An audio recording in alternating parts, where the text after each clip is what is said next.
जय श्री राम। आप सभी का बहुत स्वागत। मैं आपके साथ आपका अपना डॉक्टर राज मिश्रा। सबसे पहले नववर्ष, सनातन नववर्ष विक्रम संवत 2083 रौद्र नामक संवत्सर की आप सबको बहुत सारी हार्दिक शुभकामनाएं। आप सब बहुत प्रसन्न रहें, ये मेरी शुभकामना है। नववर्ष आपके लिए बहुत सारी खुशियां लेकर के आए, ये मेरी शुभकामना है। नवरात्र आप सब लोग जानते हैं 19 मार्च 2026 को प्रारंभ होगा और उसके साथ जो अष्टमी रहेगी श्री दुर्गा अष्टमी और जो नवमी रहने वाली है दुर्गा अष्टमी स्पेशली जो मनाई जाएगी वो 26 मार्च को मनाई जाएगी। ध्यान रखिएगा, 19 मार्च को नवरात्र प्रारंभ होगा, 26 मार्च को दुर्गा अष्टमी होगी और उसके साथ 27 तारीख को रामनवमी मनाई जाएगी। वैसे रामनवमी के लिए 26 तारीख को भी, क्योंकि भगवान राम का जन्म दोपहर को मनाया जाता है, इसलिए रामनवमी 26 तारीख को 12 बजे मनाई जाएगी। यानी अष्टमी और नवमी करीब करीब दोनों तिथियां जो है वो 26 तारीख को मनाई जाएंगी। इस प्रकार का संयोग है। जनरली सप्तमी जो है वो रहेगी 25 तारीख को।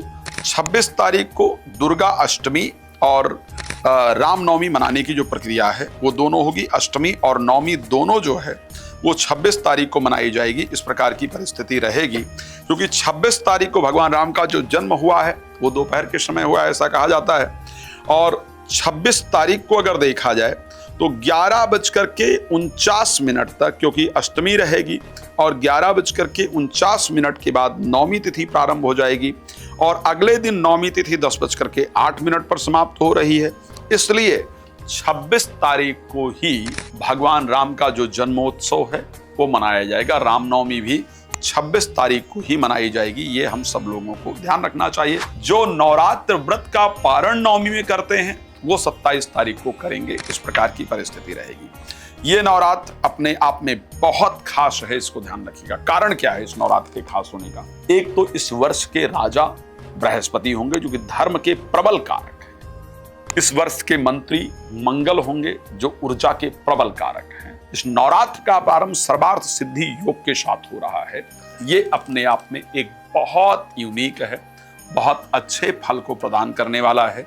अगर किसी वर्ष का प्रारंभ सर्वार्थ सिद्धि योग के साथ हो तो जो भी हमारी कामनाएं हैं वो पूर्ण होने वाली रहती है। घट स्थापना का समय एक्चुअल में क्या रहेगा, किस समय पर हमें एक्चुअल घट स्थापना करना चाहिए, तो अगर हम घट स्थापना के समय को लेकर के देखने का प्रयास करें तो मैं ये कह सकता हूं, क्योंकि 19 मार्च को जो संयोग नजर आ रहे हैं 6:17 तक कुंभ लग्न व्याप्त रहेगा।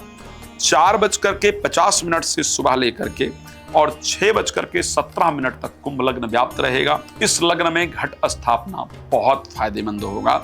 दूसरा लग्न जो व्याप्त होगा वो वृष लग्न व्याप्त होगा। 9:17 से लेकर के 11:12 तक, 9:17 से लेकर के और 11:12 तक, इस बीच में आप घट स्थापना करें, आपको बहुत शानदार रिजल्ट मिलेगा। मैं आपको कह सकता हूं 9 वर्ष के प्रारंभ में देवी की आराधना, देवी की पूजा हम सबको जरूर करनी चाहिए।